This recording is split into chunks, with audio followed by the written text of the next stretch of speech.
Good afternoon, everybody. I hope you're doing well. Yes. I know it's the session after lunch break, so not the most exciting one, but I'll try to do my best to excite you. So, first of all, I would like to thank eAcademy and Webit for inviting me, because I'm really excited. It's the first time I'm in Bulgaria, but most importantly, I kind of sense that this is the beginning of something big. So I'm truly honored to be part of this. And next year around this time, or 2 years' time, when we come back, we hopefully will see even more people in the 4,000 we have here today, and soaring numbers, which is probably also in the interest of the IAB and the whole industry. So thank you to everybody for inviting me. Now, I'm marketing at Coca-Cola. What is it that we do? So I'm part of the European marketing team, and our task is actually threefold. One is to develop interactive marketing campaigns and strategy that are European and sometimes global. So for instance, the FIFA World Cup campaign will be developed out of the European office. The second element is innovation. So as we heard before, the digital space is fast evolving. Every day there's something new. There's things like Twitter, Facebook, MySpace. And what we do is we try to keep up with these things. We experiment with them. We implement them on a small scale to see how can they work for us, how can they help us to build our brands, and then see whether we can scale them up. And the third element is pretty much that we educate our marketing community. So we have about, in total, I think 500 to 700 marketeers in Europe. And what we do is actually, we take them to a so-called DNA session and show them what's interactive marketing about. So these are the three elements of what we actually do every day in the European team. Now, my presentation today is going to be about how does communication planning look like? That's going to be the short part. And how does interactive marketing fit into that communication planning?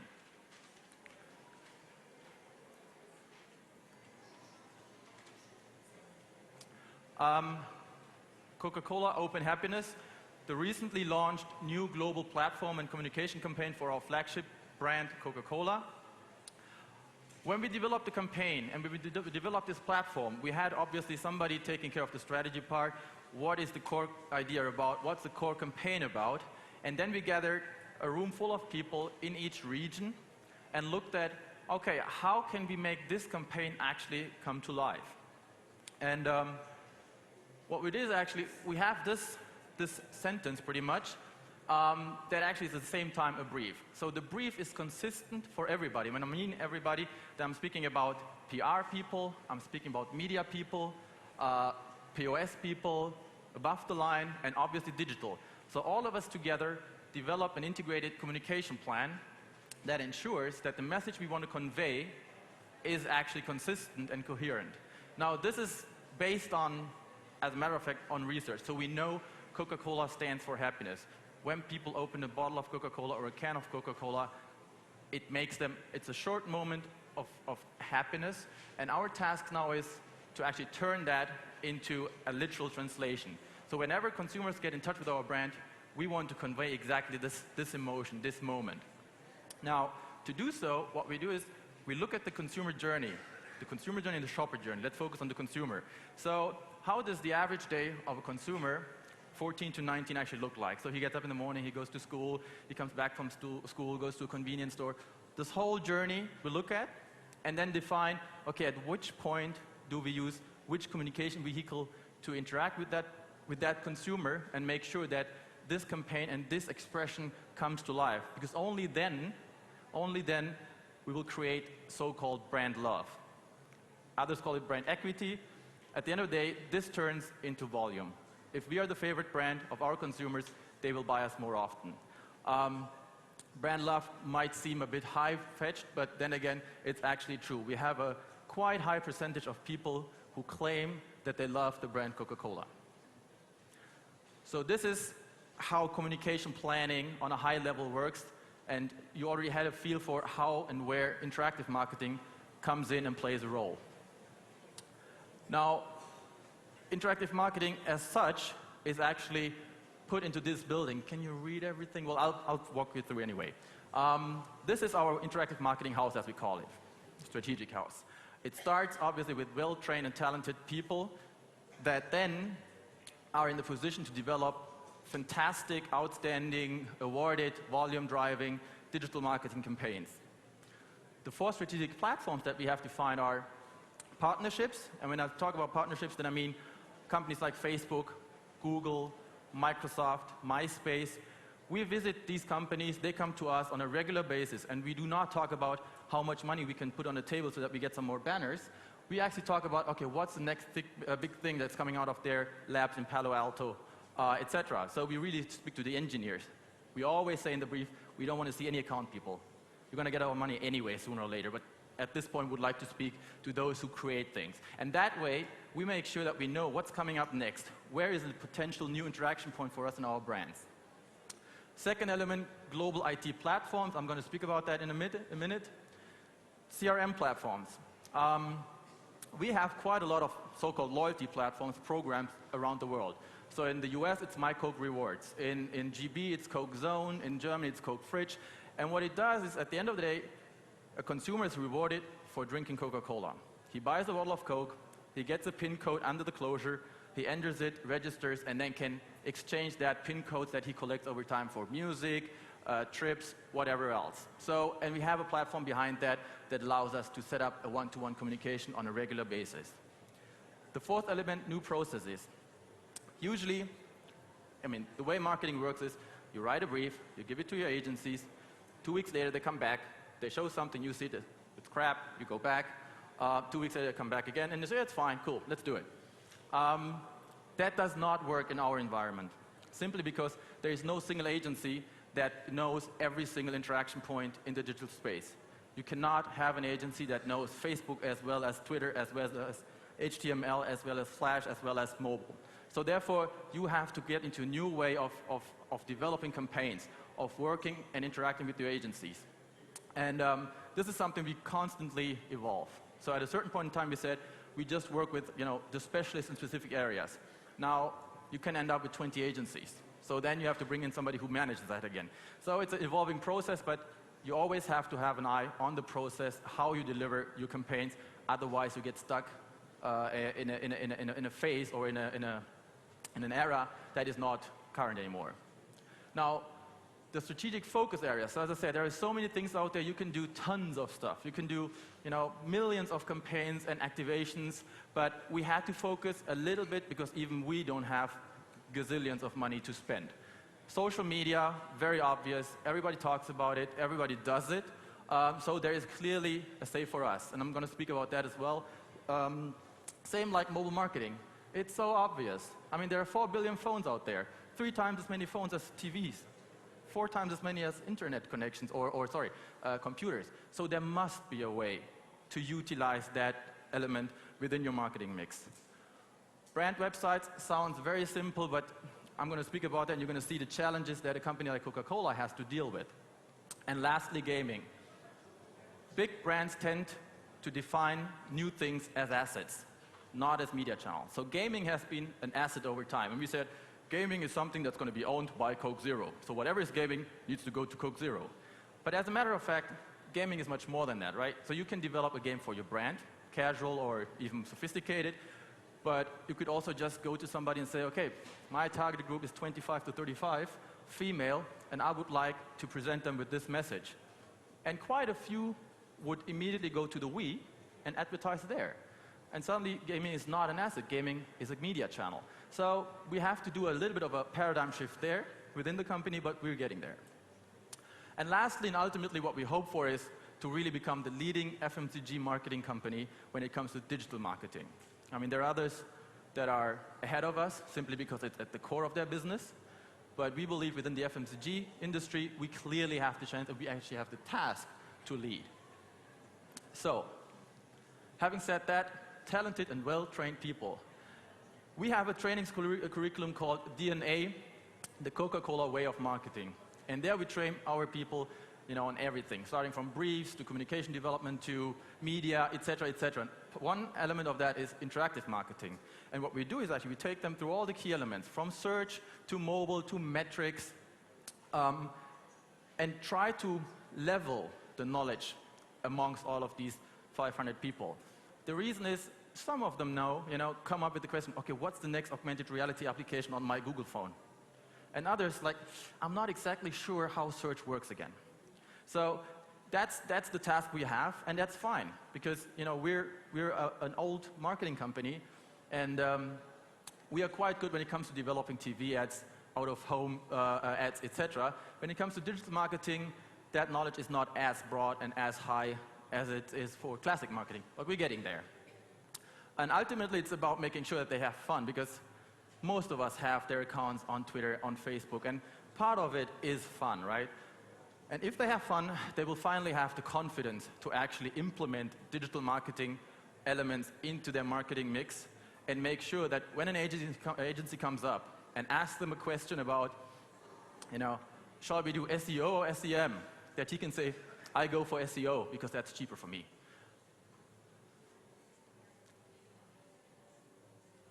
Next element, GIT platforms.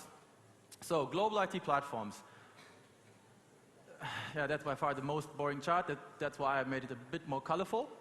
At the bottom, we have databases, so user databases for the CRM programs that I spoke about, that help us to ensure a consistent data capturing mechanism, and ensures that we have the highest standards when it comes to precision marketing, and that we can communicate on a consistent level across the world when we have global campaigns and news to share. The second element is PIN codes. So I spoke about PIN codes on bottles that we use as a currency for consumers. Now, Germany alone has about 2.5 billion packs a year.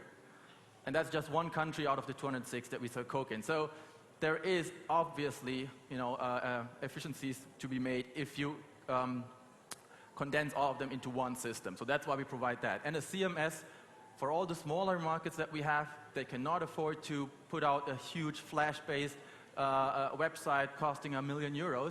They can just tap into an existing toolbox with tons of CMS and just brand them and have a nice local website if they want to. On top of that sits European websites. So some of the campaigns are really for Europe only because we have some European brands. And on top of that, we have global websites when it comes to World Cup. So Coke.com is the best example. And all of this sits together in a global hosting environment.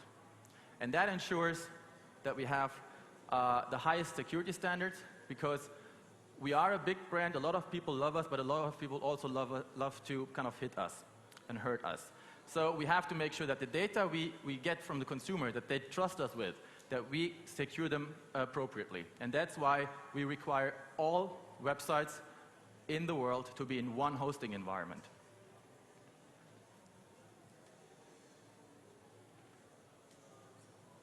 Mobile marketing. So I'm a big fan of mobile marketing. I used to be a brand manager and a promotion manager, and what I always did was I made sure that we have mobile in there because, as I said, it's obvious.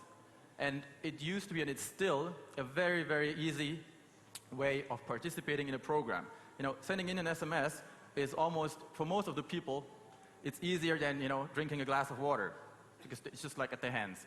People tend to forget their keys, they tend to forget their wife's birthday, but they never forget their mobile phone. So we have to do something there. And why is it, from a company point of view, from Coca-Cola's point of view, actually important to activate mobile phones? Now, as I said, Coca-Cola is sold in 206 countries across the world. That's quite large. The reason why we got there is actually, we had a CEO a few decades ago, whose belief was that we have to make sure that Coca-Cola has to be within arm's reach of desire of every person in the world. And that's how we actually got this distribution. Now, if he would have waited for 50, 60, 80 years, he could have had that easier, right? Today, it's the mobile phone that's within arm's reach of desire. Now, that's why we believe we have to be there. We have to make sure that our brand is there in a credible, engaging way. And one example, I spoke about incubator projects, experimentation, and one example is this mobile site. It's a European mobile website, and we have several applications and content on it, and I would like to present you two of them. Very, very innovative. The first one is, okay, it's a long word. Mobile 3D augmented reality multiplayer tennis game. Can anybody repeat that, please? Okay, so I'm going to show you a quick video because I couldn't explain it myself, neither in German nor in English, and definitely not in Bulgarian.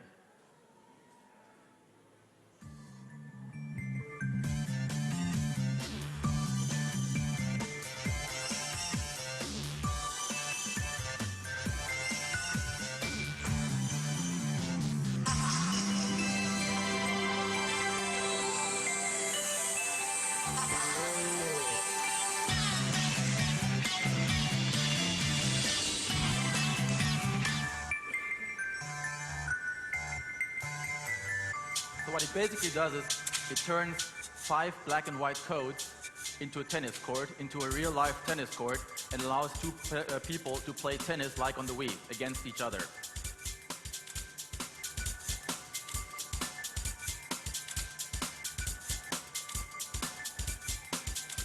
And we test, so the agency that came up with the idea is based out of New York.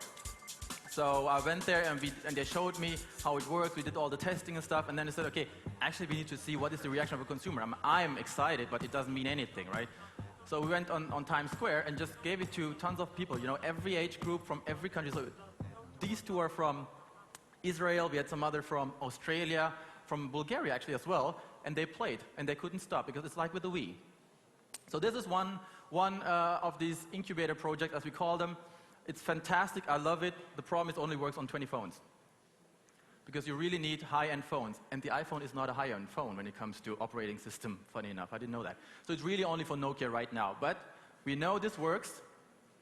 We know this works for the consumer. It's a perfect representation of what the brand Fanta stands for, because Fanta is about playful imagination. And this is fantastic. So the moment we see the penetration of these sorts of phones increasing and the ability of these phones to play these games, or more phones, we'll definitely launch this on a broader scale. The second one is a sort of coincidence how that idea came on our table. I don't know who of you is actually aware of the teenage repellent. So you have this whistle for your dogs that you cannot hear. Now you can design the tunes in a way that people under 20 can actually hear it, so it becomes really annoying. We cannot hear it, but they can hear it. Now, there was somebody, a sound designer, who came up and said, actually, I can turn this tune into a cool tune, not an annoying one. And again, that is actually about being playful, and we thought, wow, we should take this and use it for Fanta. So we created the Fanta Stealth sound system, and since it's, again, not that easy to explain, you see I have a hard time, we created a video, we put it out there as advertising, because again, it's a test, it's an incubator project, and we put out a very funny, I think, viral video. Following is a film to instruct you in the use of the Fanta Stealth sound system. So what is the Stealth sound system? The Stealth sound system uses sound waves that most adults can't hear. Most adult ears are damaged due to overexposure to loud things such as domestic rows and popular music. To make it work, go to the WAP site and download it straight to your mobile phone. Then adjust the volume on your phone. Keep doing this until you can hear it, but older people can't. Now you're free to use the sounds. You can use yes to say yes to someone. You can use no when you don't mean yes. By using the uncool sound, you can say something is uncool. Or use the cool sound if you think something is cool.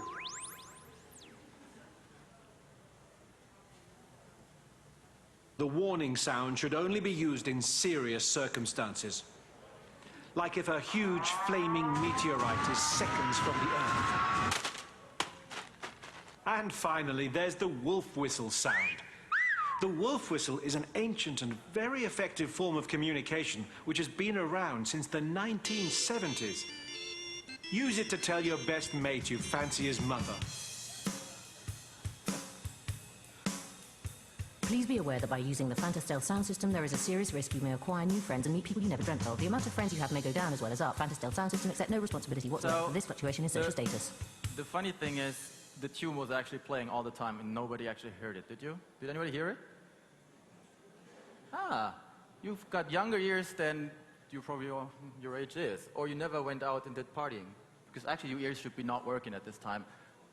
Hearing that sound. So it's very funny. So whoever, it's easy to download. It works on any phone that has Java, that's Java capable. Go into a room where there's a 15-year-old kid and somebody older than 30. Play the tune. The reaction is just fantastic. It's just amazing. But as I said, these were incubator projects, so we have to look at what does it do, how does it work. So a little reality check here. The dwell time on that website was almost 2 minutes. I believe that's quite a long time for a mobile site. We had 120,000 visits. That is an okay number.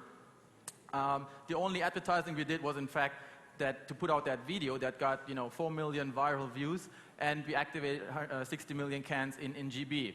Activated doesn't mean big something, it's just the URL on it. So we are quite pleased with these numbers, especially the 600,000 downloads that we were able to achieve because we didn't posted it on different mobile sites, and people loved it. So the next step is going to be, as I described it for the other program as well, this one's going to be rolled out. We're going to use it across the world for different marketing campaigns for Fanta. So we tested it, it worked, we're going to roll it out. And it's not most important, but really great is the fact that we got a silver line in Cannes. And it's not a cyber line or a mobile line, it was a media line. Because they believe it's actually a media vehicle, and that shows that finally the digital marketing space has arrived in the broader media space.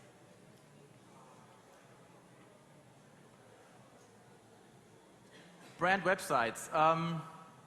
It seems to be very obvious, right? But then again, it's not. We have, on the one hand, sometimes we struggle to actually convince people to build the website, and then again, we have a website bonanza. We have 160 websites, more than 160 websites actually, for our 8 key brands. Right? So in total, Coca-Cola sells 476 brands. So I don't want to know what the total number globally is. This is obviously not efficient at all. And it does not ensure that we have a consistent, coherent brand message out there. So our goal is, by end of next year, to come down to 20 websites for those 8 brands. And we're on track, actually, because with every new campaign that is launched in Europe, we make sure that all the local brand sites are shut down, and there's only one European site, obviously in all the different languages, but it's one website that is consistent from a look and feel point of view, from a communication point of view, but still allows local markets to run their local promotions. Now, there are good sides and bad sides to that, obviously. The good sides are we can make sure that every market gets a fantastic website. So, for instance, if I look at a country like Lithuania, their websites are nice and good and everything, but then again, they could never, ever develop and launch a website the way they are doing now, because their budgets are that small, and now they're getting a website that's worth, let's say, 200,000 or 500,000 euros. So it's fantastic for them. The second one is, from a global point of view, for the company, we're saving a hell lot of money. If we, instead of launching 38 websites per campaign, only launch one website, it's obvious. And we are in a recession, so even we have to look at the money and make sure that we're efficient. More consistent communication I spoke about, but then again, there are challenges. It's not all that easy. It always seems like Coca-Cola is the big engine and everything works like an engine. That's not the case. So there are challenges because we're dealing with people and with different cultures. So it starts with language. We cannot accommodate every language on every website. Sometimes they're right from right to left, and sometimes from left to right, and more words, less words, English versus French. There's a lot of things going on that we have to deal with. So it's not that obvious. These are challenges, but we deal with them. Legislation, a bigger issue. So from a global point of view, for instance, if we develop a campaign and launch it, then we run into the issue of the Great Chinese Firewall. Everything that is developed and launched in China has to sit in China. So we have to replicate everything we do. In Italy, for instance, promotion data has to be stored in Italy. And so on and so forth. So these are really issues that we as a global company have to deal with and have to solve. And lastly, not all of our global brands are that globally positioned. So we have to somehow over time bring them back into one framework, into one channel where we believe these brands have to sit. But again, by end of next year, we are very confident we should have all our brand managers, all our brand websites aligned and structured in a way that we can run our promotions integrated and efficiently.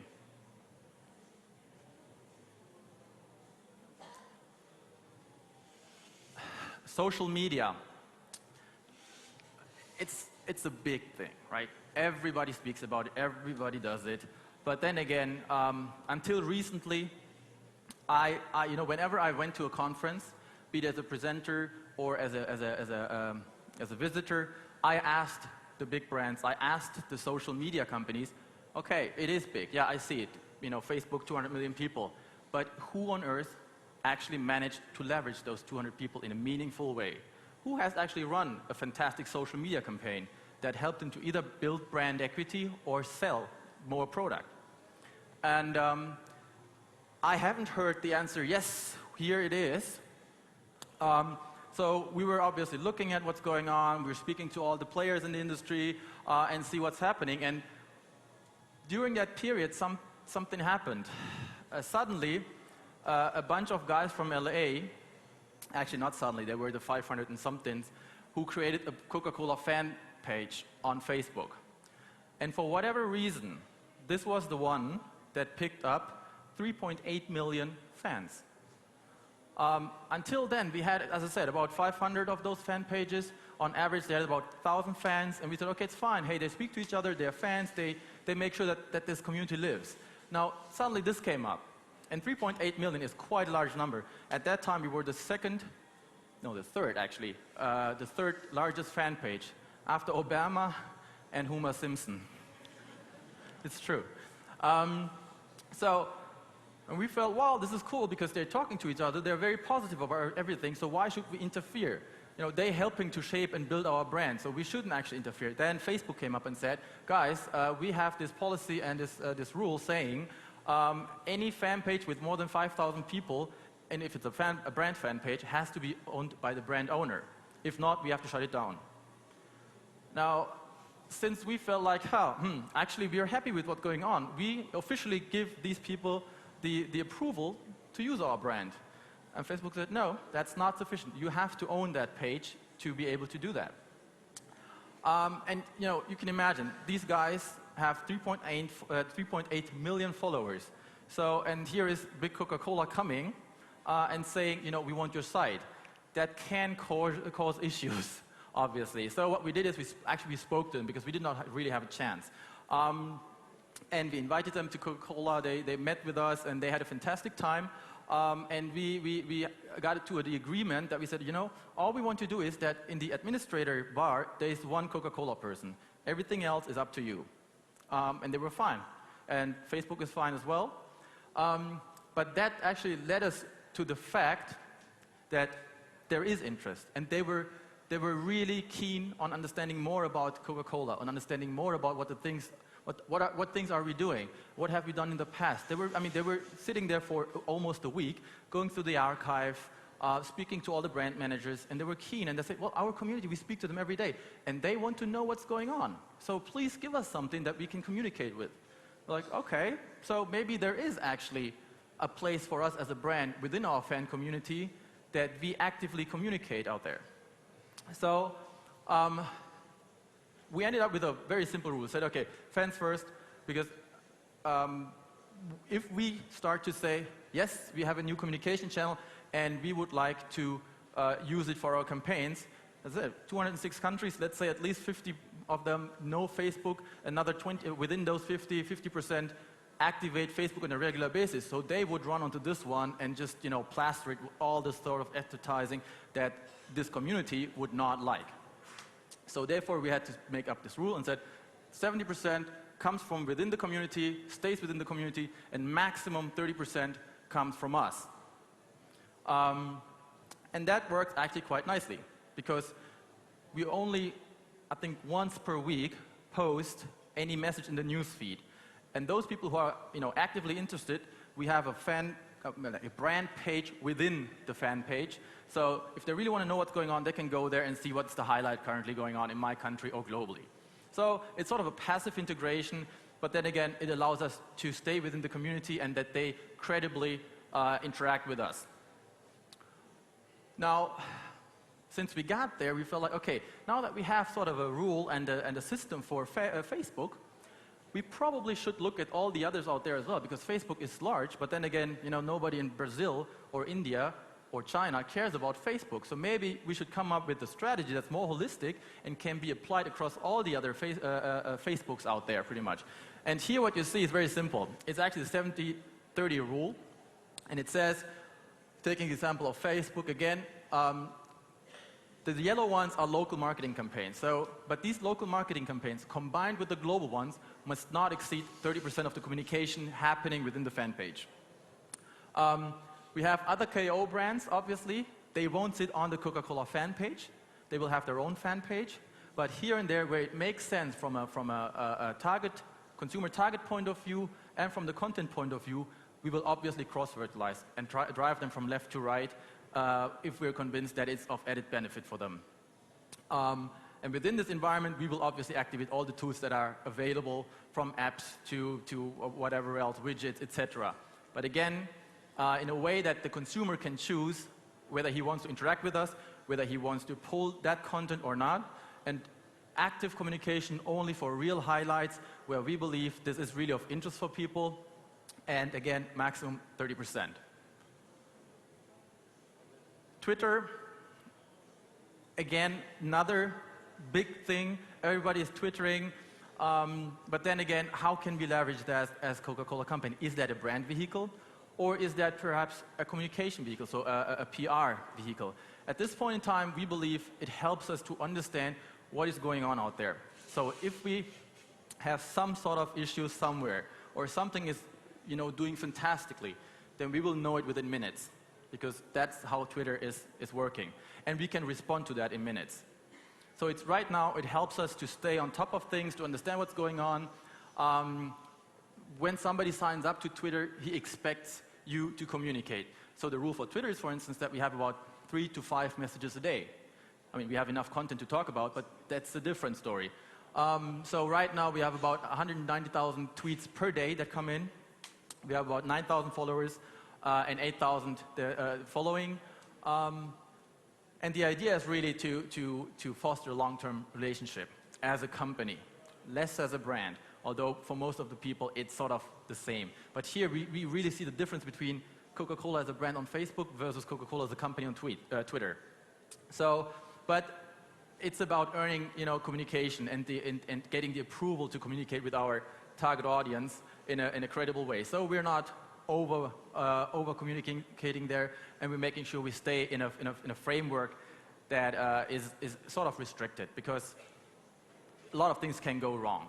So this is for us more a way to have an eye on what's going on out there.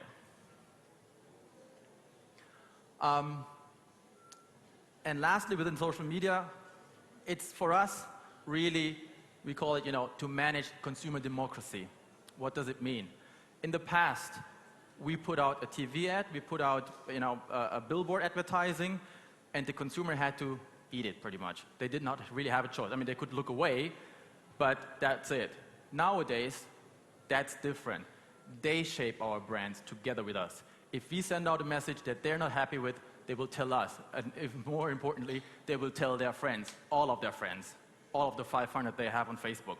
So it's really about actively managing consumer democracy versus former brand dictatorship. We are not really owning our brands to the extent anymore that we used to. And we have to be aware of that. And that applies to every brand in the world, because everybody has some sort of way to interact socially or digitally, and make sure that whatever message he has to post about a brand or a company gets out there. And the last slide, this is not the last one. So this is the house that we work in. This is the house that we work on, and this is the house that we make sure is part of all the communication development departments, that they know what's going on, that they know how to develop campaigns, and to ultimately, and this is really the last chart, to understand that it's not like in the old days. In the old days, marketing was about like bowling. You have one campaign, you hit all of the 10, and then that's it. There is not more than that number of connection points. Nowadays, it's like Flipper. You keep the campaign up in the air as long as possible, touching as many contact points as possible, because only then you ultimately reach what you want to reach, which is, in our case, brand love. Thank you very much.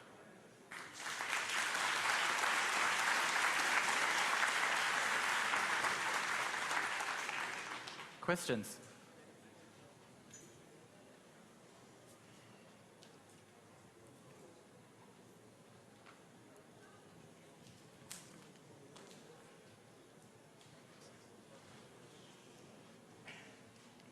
Just scream.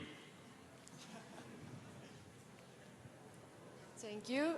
It's Selvi from Procter & Gamble Turkey, and I wonder what's in it in your Twitter and Facebook fan pages. Well, what's behind to keep that thousands or millions of your fans actively in your Facebook and Twitter? What you offer? Do you offer a special, or do you make them exclusive? I wonder. The answer is we had the 3.8 million, and then we started to think about what to do with them.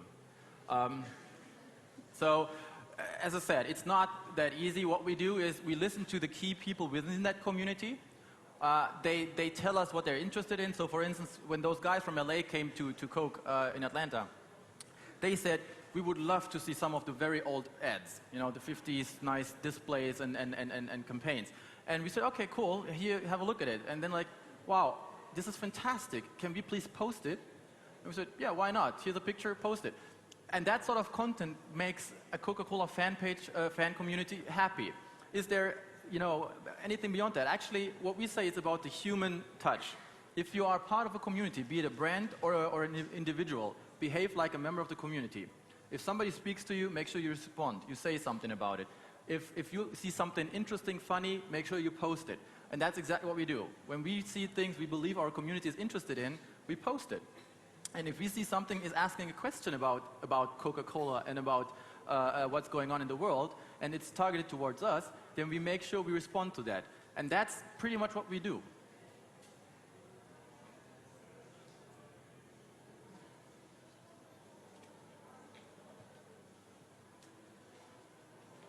I wanted to ask you, yeah, you can hear me, right? Yeah. Is there a setup ratio between offline and online advertising within the Coke company?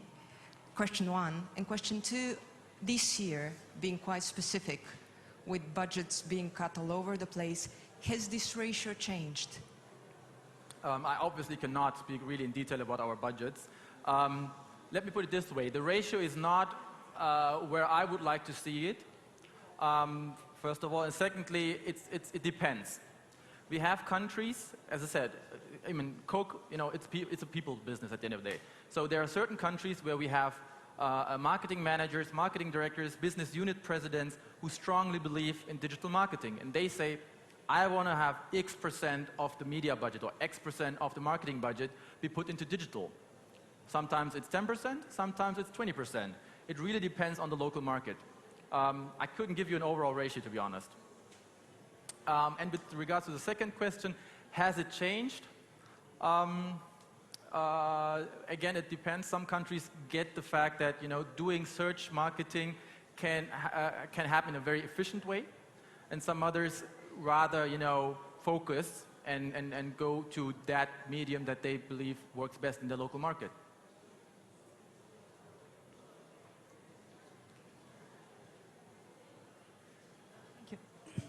My question is on what is your policy on the negative rumors on internet? Sorry? Do you have any policy Yeah. for the negative image of Yeah. your brand on the internet?